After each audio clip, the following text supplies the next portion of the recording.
This is the Talk Dairy Issues, and you're with me, Memory Banda.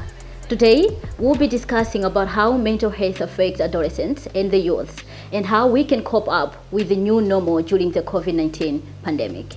We are at Zaluso Studio, and today I'm joined by Tendai and Chilungamo. Tendai is a youth development practitioner and works with the U.S. Embassy as a cultural affairs specialist. She is a 2017 Mandela Washington Fellow, and she is also a columnist in the Malawi News Goal Digging with Tendai. Chilungamo is a psychologist and a lecturer at Kamus College of Nursing. She is also a founder of Mentor to Mentor Initiative. She is a mental health advocate. Welcome, guys. Thank you. Mental health is a huge topic, and too often it is swept under the carpet. And most of the times, we never talk about our mental health issues. When we are talking about mental health, what is it? Because too often people will confuse. So I want you to clarify to us, what do we mean when we say mental health? All right, so when we talk about mental health, all we are talking about is a state of well-being where a person is able to realize their potential, the person is able to cope with daily stresses, and this person is also able to be productive in the things that they do. So in other words, we're looking at the psychological, emotional, and the behavioral well-being of a human being. Yeah. Just like an extension, when we say, someone is mentally healthy, it's basically saying that, in life you're going to meet a lot of things which are going to hinder on your mentality, mind, or should we say mind. So basically when we say take care of your mental health, it's basically take care of your mind. Whatever you come across, you should be able to say, okay, this is happening to me, it's normal, I have what it takes to fight it, but also if I can't fight it, there are some resources and people, experts like Chilungamo, who can come in to help me to say, come back, this is life. Go, forge ahead no matter what situation you come across. Why is mental health issues never talked about? I'll start with you, Tendai. I guess we haven't yet understood the impact that mental health is having on people. Because if we did, we could have said, let's prioritize. For example, if we look at COVID, when it started, affecting people, that's when we were like, actually, this is a problem. Let's start talking about it. So maybe we haven't yet reached that point. Hence, we are not prioritizing mental health. Secondly, I would also talk about, it being a taboo. I can't go out and say, I'm struggling with my, with handling life issues. People will be like, hey, look at this, you look at this person, which is also leading us to the next It's point. more of like you deal with your own issues. Yes. Yeah. So and I guess maybe Chilungamo can also agree with me, that's why for men it becomes now an issue. Because for men we have said, it's a taboo for a man to say, even cry. We'll be like, Mamuna Salira. Those are, that's our culture, right? Those are our norms. So we have normalized it being a taboo, something that you can't come across. And lastly, I would say the stigma, which is also related to it being a taboo, the stigma that comes to, mental health issues. For example, if we look at the recent suicide that happened, there was a girl in Deza who had committed a suicide because there was, she had broken up with her boyfriend. So, even the comments that were coming out on the Facebook pages, people, the way they were reacting, I was like, if this girl, for example, if this suicide hadn't been, if the attempt hadn't been, if she hadn't, if it hadn't been successful and she was alive, if she saw these comments, I'm sure she would have gone back to that deep hole, which she was just coming from. And you both inspire me. You both talk about mental health issues. So would like to understand, why did you start talking about this major topic? What inspired you both? Okay, thanks, Memory. But I think in my case, it would probably be different maybe from Tendai's. Yes. But in my profession as a lecturer, I have interacted with a lot of young people. And I think that sort of gives me a privilege to understand the kind of challenges that they meet. So apart from just lecturing, I offer free counseling services to students.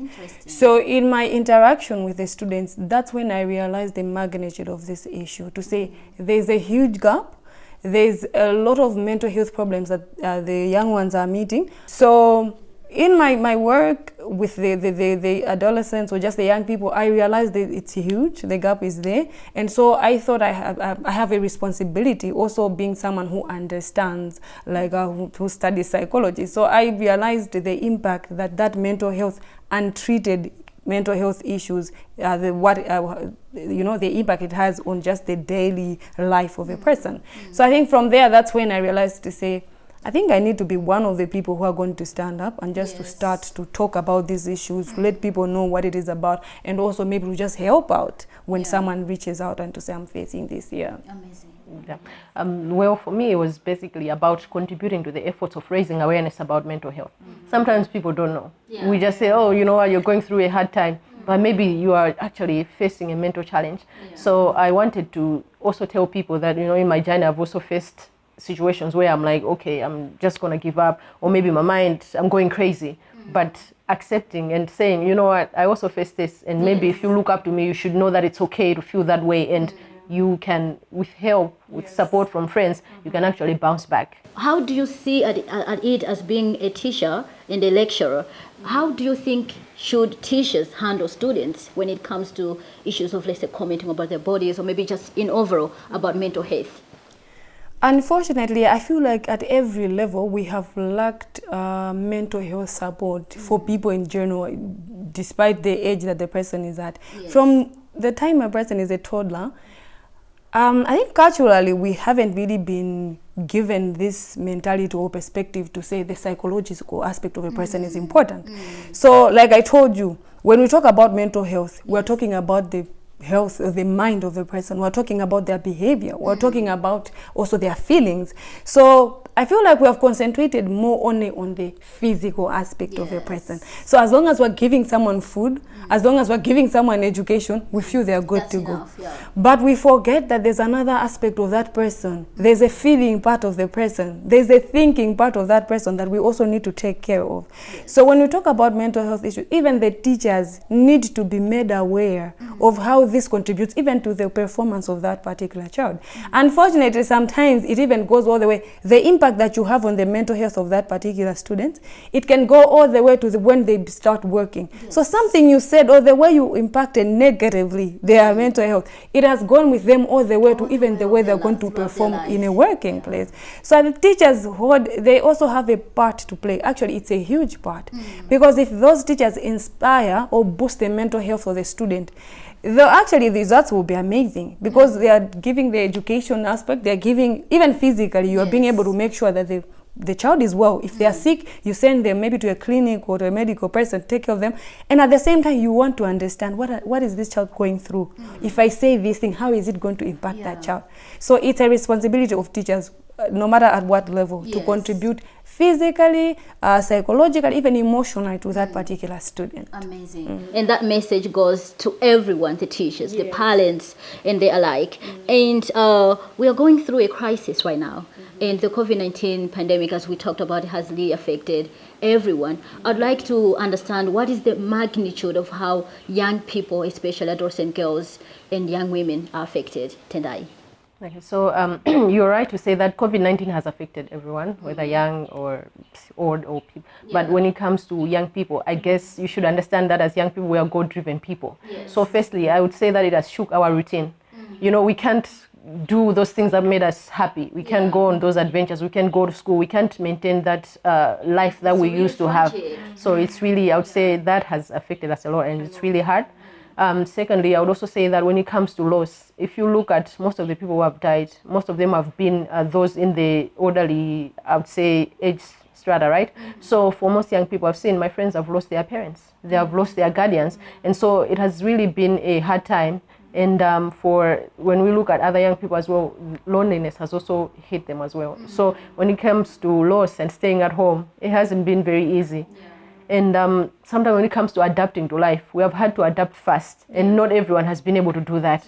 We talk of, you know, online distancing, or like online learning, right? Or should say distance learning. We just assume that everyone is going to be able to do it. But then it's so hard. You know how when you look at the poverty level, and data is really expensive. Someone doesn't have a laptop. They can't even afford to have a 1 GB bundle to do those studies. But we'll assume, let's stay at home, let's go to school. Not everyone is managing to do that. So I would say basically that has been, like, that has taken a huge toll on young people. And also I would say that the business, not being able to be productive has also been hard. People have lost their jobs. people haven't, businesses are not doing well as they used to. So that is actually something which young people are feeling the brunt so much. And I really don't have the specific data, but currently it has been revealed that early pregnancy rate has really gone up. At the same time, like child marriage has also gone up. Maybe you can comment on that part as well, Tendai. Okay, so I don't know if I would be in a better position to comment on that, but I would, but I would say that basically it's not only in Malawi, it's elsewhere as well. When it comes to COVID-19, you know, staying at home, there are so many things. When we give the direction to say stay safe, stay at home, it doesn't stop at that. There are many challenges that come with it. For most girls, staying at home is a death sentence. You go home, there's nothing there. So what are you going to do? It's about, I would say, coping mechanism, right? So for some people, we go home to a good support structure. But for some young women, or even if we could talk of young men, you go home and there's nothing there. So what does that push you? It pushes you maybe to attach yourself to someone.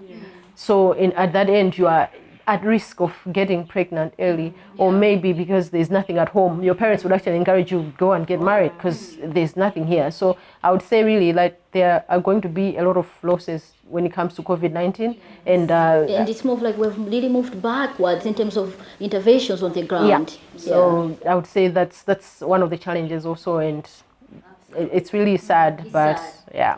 Okay, so we are going to take a short break, and when we get back, we are going to discuss further on how the young people themselves can take out and start conversations around mental health issues, and how the government and CSOs can step in and start an open conversations on issues of mental health.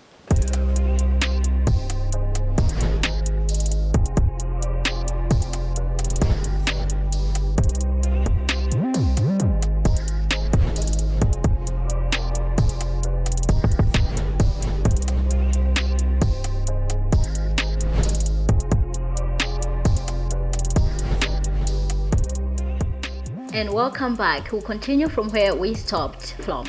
And right now, I'll start with you, Shilongamo. Why has there been an increased case of drug and substance use amongst young people? Memory, you should understand that every person has coping mechanisms of stress. So when you face a stressful situation, you have your own ways of dealing with that particular stress. Right now, we're facing a situation where a lot of things have changed. Yes. For others, it's easier for them to adjust to the change, whilst for some, they will need to find good coping mechanism for them to actually go through the process, the changes. Yeah.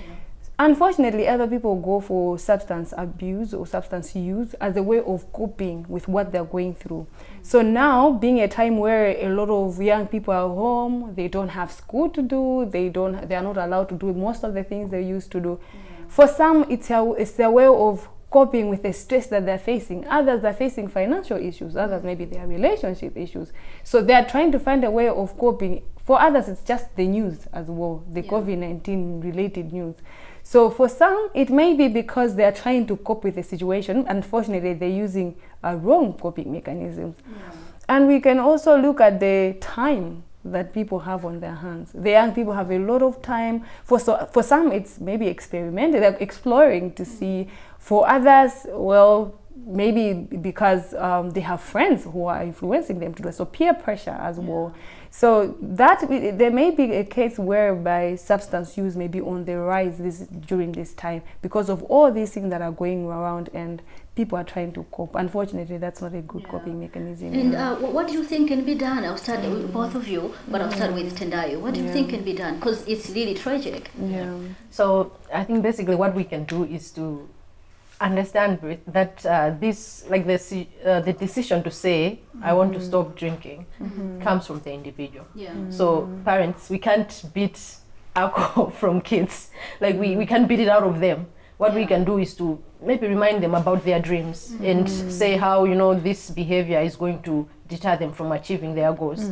Sometimes also having that discussion is hard. So that's where I guess experts like Chilungamo in the field who can actually help us to say, okay, maybe let's have a discussion with them and and providing a supportive environment to tell them that we love them and it's okay that they are struggling. We know that they are, turning to alcohol as a coping mechanism, but there is help. And at this point, I guess I will also throw it back to you, Chilu, in terms of like the structure. I know that maybe in other countries they do really well. They have rehab centers, Yes. and maybe what's there in Malawi, you can And actually, I shed more wanted light to on ask that. the same. Like in Malawi, actually, this is my first time meeting a psychologist. You know, so as you know, I'm in town, and we really don't have those structures. Unfortunately. But we have a St. John of God. I know they also offer those services whereby someone can go for like a rehabilitation program. And also, maybe I should take it back to what Tendai said, to say, first of all, it has to start with the individual. So the problem is if the individual doesn't realize that I have a problem, then you have problems, you know, helping them. But I think it's first of all trying, not even trying, but teaching our young people good coping mechanisms of stress. Because for others, they feel like that's their only way out. That's the only thing they do. Unfortunately, no, it's not. And it also has an impact, like a negative impact on their mental health. So they need to be made aware on how that has an impact of their mental health, number one. And number two, they also have to, like, if they feel it's gotten to a point whereby they've lost control, because there's a level where the person realizes it's a problem and they can easily stop. But now when it becomes a disorder, they don't even have the control to stop it. So if you're someone who is close, if you're a parent, if you're like a guardian, you're the one sometimes to realize that this is a problem and you take action for them.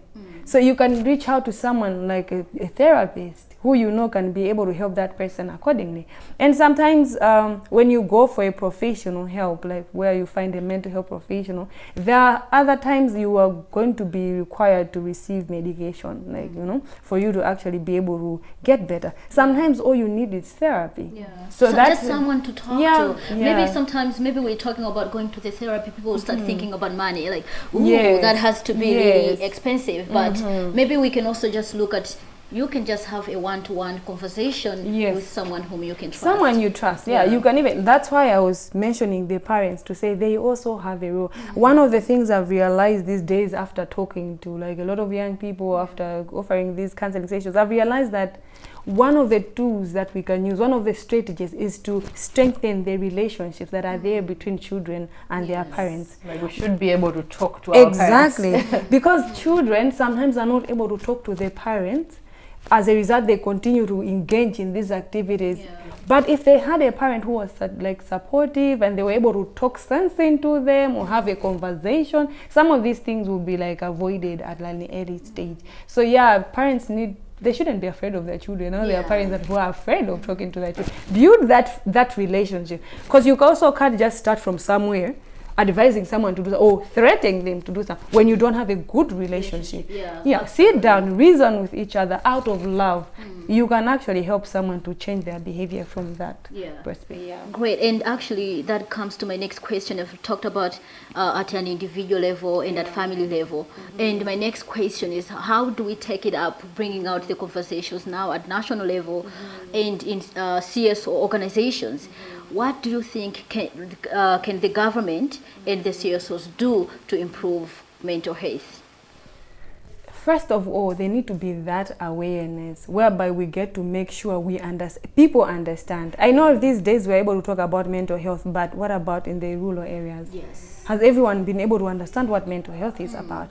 And from there also being able to provide facilities where people will have access to mental health services easily. Because at the moment we only have like one government mental health facility in Zomba where people can access, And also we can have, the government can invest into mental health and be able to allocate enough funding in the mental health, whereby now more people are going to be trained in that, because at the moment we don't have a lot of mental health professionals.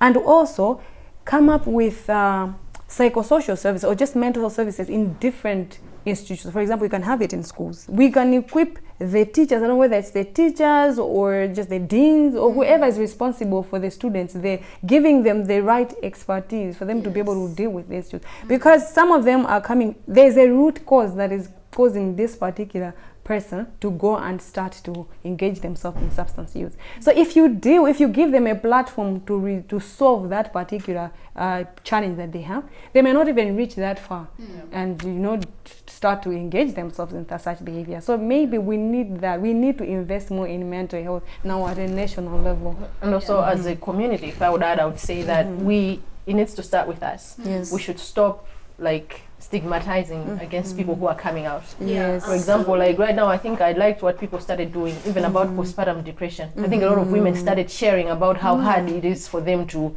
give birth and then still, feel like they're women. So we should start encouraging those conversations. Yes. We should start people saying that, this person, I'm doing well, I'm doing great, but there are times when I feel like I don't want to go on with life. And we burn out. Yes. So once we start having those conversations, I'm sure that, people who are struggling will start coming out to say, oh, it's okay. I can be able to say, guys, I'm not fine. I need your support. I need your help. That's the point where they realize I'm not alone. Yeah. Yes. Yeah. Yes. So it's really great that we bring out conversations around mental health. Yep. And what could be the biggest thing that I know, like it has come out a lot, what the government should be what the government can do, and then I'd like to get a little bit of gist at community level, because now I'm thinking about a child who is in a certain community, they say in Manyalene, somewhere in the north. What is it that you think can be done now at community level, Tendai? Well, I would say it it's also about presenting the awareness, right? Like making people aware that, okay, there could be someone in your community who's facing this. The leaders that we have, the chiefs, we are often underestimate them, but they are they have strongholds in their community. People look up to them. So maybe teaching them also about what mental health is and the help that is there. But also structures, Chilungam was saying, as long as we have those structural problems in terms of now that even if the chief says, oh, this kid needs help, where is he going to take them to? So we let's invest in the existing structures, as Chilungam was saying. Maybe if it's the church, like the church is strong. We often underestimate, but there is power in the church. Yes. We can utilize the councils that are there, so that whether every community that you go, you always find a church. Yeah, Yes. absolutely. If the church, and the churches are organized as well, I think they have, maybe if it's Koma Synod, for example, the church that I come from, if it's that, you can reach out to the secretariat. They will be able to spread the message or even organize themselves for such type of trainings. Yes. So we can always try to look at ways of, we are resource constrained, but how can we utilize the existing we already structures have. to make change? Great. Even using youth groups in Yep. different villages where they already have those groups, but maybe just bringing in that aspect whereby when they meet, you're able to bring out that topic and also just to form support groups, whereby you realize we have 5 people who are going through the same issue.